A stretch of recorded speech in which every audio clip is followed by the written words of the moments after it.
जय हिंद। स्कूल गुरु मैनेजमेंट में आपका हार्दिक स्वागत है। एक्सप्लेन कर रहे हैं टीचर्स डायरी को।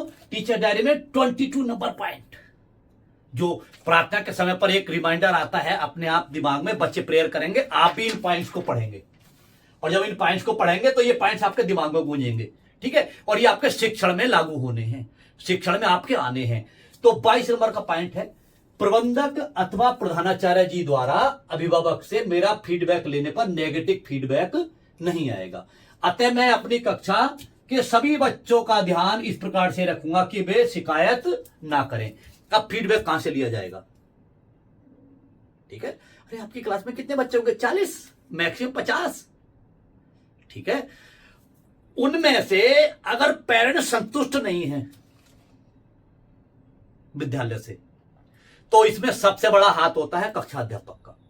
अगर कक्षा अध्यापक समय समय पर उनसे बात करते रहते हैं, जैसे कि मैंने पहला वाला पॉइंट आपको बताया था, सॉरी फॉर दैट, ये बताया था तीसरे नंबर का, कम से कम 2 बच्चों के घर तथा ज्यादा से ज्यादा समय के अनुसार रोजाना छात्र अनुशासन कॉल की जाती है तथा पीटीएम रजिस्टर में अपडेट की जाती है, इसी दिन के लिए की जाती है, ठीक है, जो पीटीएम रजिस्टर में आपको समझाया गया है, जो अभी आगे आएगा, ठीक है।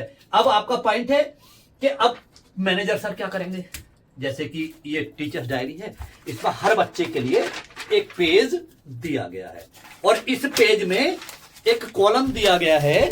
ये तो आपके कार्य हैं, यहां पर STM, PTM, phone PTM, satisfaction call by principal और मैनेजर, ठीक है, यह डेट इंसर्ट हो जाएगी।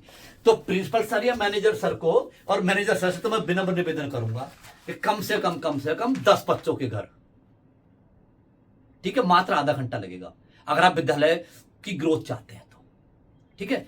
एक कॉल कीजिए, किसी टीचर्स की टीचर डायरी ले लीजिए, बोले हम चेक करना चाहते हैं कि अभिभावक आपको क्या रिमार्क देंगे, ऐसे कॉल करते। देखिए मैं बताता हूं।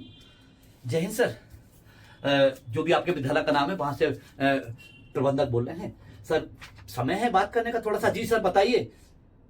हम भी जानना चाहते हैं कि विद्यालय के जो अध्यापक हैं, आपके कक्षा अध्यापक हैं, तो आपके बच्चे का पूर्ण रूप से ध्यान रख रहे हैं या नहीं रख रहे हैं? उन्होंने जी हाँ जी रख रहे हैं।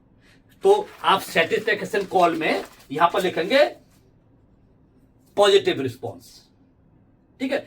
अब एक जगह आपने कॉल की, अरे नहीं हमें तो ना तो कोई सूचना प्राप्त होती है, ना ही हमारे बच्चे से कोई बात करता है, ना ही हमसे कोई जानकारी करता है। जब वो इतना जहर अभी भरा हुआ है तो एडमिशन के समय पर कितना भरा जाएगा?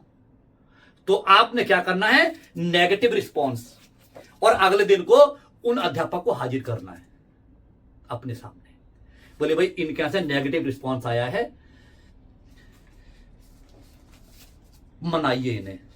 एक गाना है, रूठे रब को मनाना आसान है, रूठे यार को मनाना मुश्किल। इसी प्रकार से मैं कह रहा हूं कि ऐसा लग रहा है भगवान को मनाना आसान है लेकिन अभिभावक को मनाना और भी मुश्किल, ठीक है। तो आपको क्या करना है, कक्षा अध्यापक के रूप में सभी अभिभावकों से पहले ही आप फीडबैक ले लीजिए। बोले सर देखिए कोई समस्या तो आप हमें बताइए, तभी विद्यालय